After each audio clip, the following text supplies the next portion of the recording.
Good. Like an important one? Oh, it was a very important fight. Hopefully this leads to, fighting for an interim belt or fighting Cruz for #1 spot. Obviously, you called for that right afterwards. Did you say something to him as you walked past him? Yeah, I said no disrespect. I know he likes to trash talk. I'll trash talk a little bit with him. He's a funny guy. I got to do an interview with him on Thursday morning. I thought it was going to be funny, but he was really professional. But at the end of the day, he's sitting on the bench right now. He thinks he deserves a title shot. Either defend your spot or get out of the way. 20 in a row for you? Yeah. 20 in a row, yeah. Think about that at all? Only when you ask me. Only when you ask me, I think about it. Besides that, I just think about the next step. I went in there. I was a little skeptical at the end about the decision because I like to put him away. I was trying to put him away. You saw the first round. I rocked him twice, but Almeida he's not in the top 10 for no reason. He grabbed me right away and he stuck in there. He caught me with a good shot, but it wasn't enough to put me away. He punches hard, but not as hard as I punch. You said you were skeptical. You were skeptical about the score? Oh, the score at the end, yeah, I wasn't sure either way. I thought it was kind of close, but again, I'm in the cage, I'm in the octagon, and you guys are watching from outside, so I have no idea. The scores didn't make it. Two of those scores didn't make it sound close at all. Oh, I know, I heard the scores. I'm like, all right, it's definitely not close. But again, like I said, I'm in the octagon. My coach said I won the first round, and the second round I didn't hear anything from him. And the third round, he told me to take him down. I said, all right, no problem. And then after the fight, I didn't really get to ask him of how the score was going to go. But after where I heard the end, I guess I really won the fight. I'm a perfectionist, man. At the end of the day, I want to finish fights. So I'm going to go back, study that tape, get better, and learn how to finish people. You know what I mean? And that's what I want. I mean, I got a lot of decisions under my belt, and my whole goal getting better is finishing people.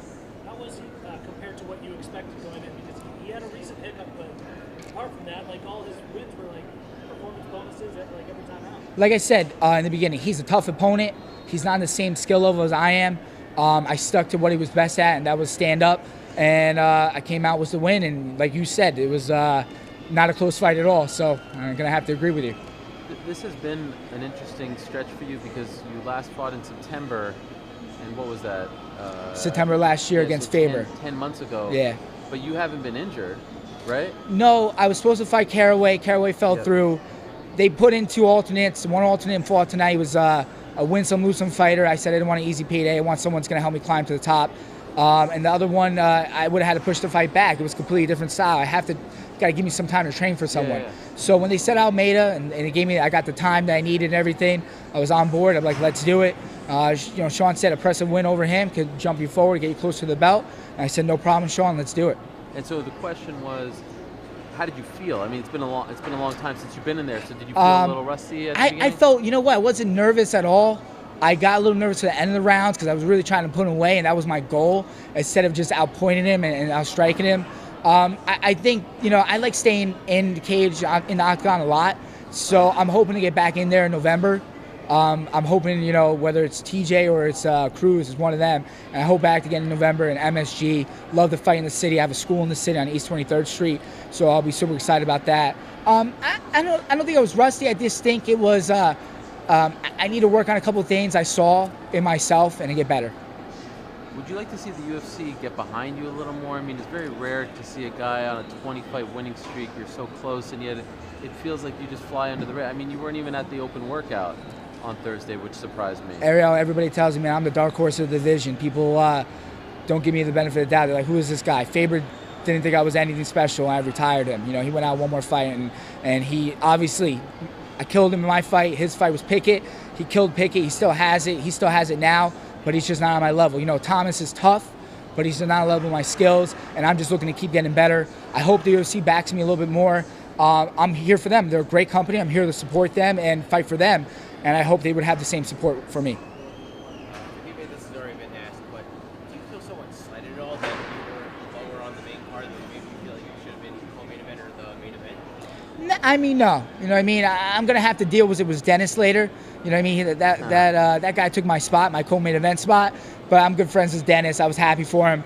I'm not jealous about anybody. This is like Long Island versus the world. I love your tweet before, by the way, 1-0 for the USA. And I wasn't unhappy at all. Wherever they put me, I was on the main card. That's cool. And I'm just trying to get that belt. That's it. It is what it is. And I roll with the punches. What I want next is either to fight TJ for an interim belt if Cody's still hurt, or get Cruz off the bench and let's go, let's fight. You know, I want to be in the #1 spot, or I want to fight for the belt, whether it's the regular belt or the interim belt. And then if it's for the interim belt, I'll beat TJ and I'll go fight Cody and get the real belt.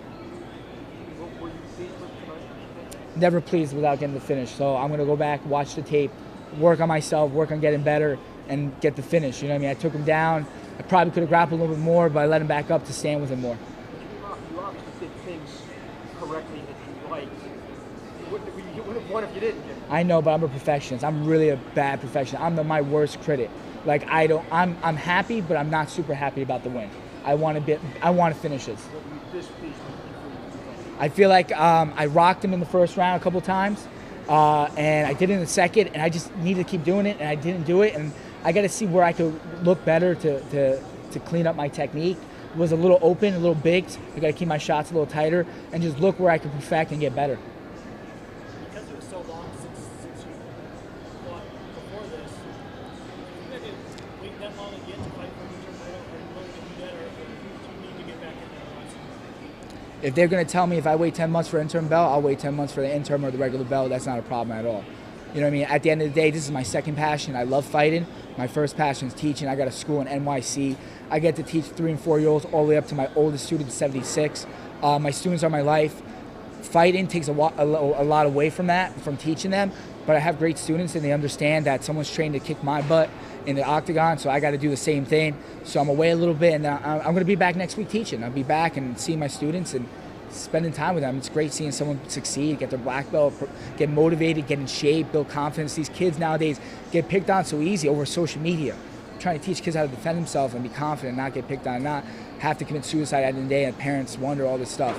I grew up, I was picked on, and I fought back from it. I went to Tiger Showman's, and I'm doing the same thing for these kids and for these adults that want to get in shape. And there's a lot of stuff going on in New York City. It's easy to get mugged and stuff like that. You need to know how to defend yourself.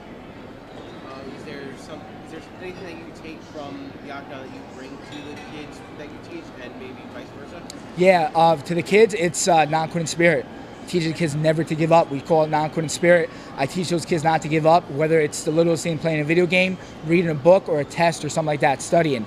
And that's the biggest thing I take. And what I take from the school to the octagon is not giving up. Listen, Thomas won all 3 rounds. I was trying to put him away early. And there's times that, you think, oh, I should just give up, but not me. I'm not going to give up. I want to finish that fight. I want to get the win, and I want to show the kids, when you don't give up, you'll succeed, and this is the reward from it.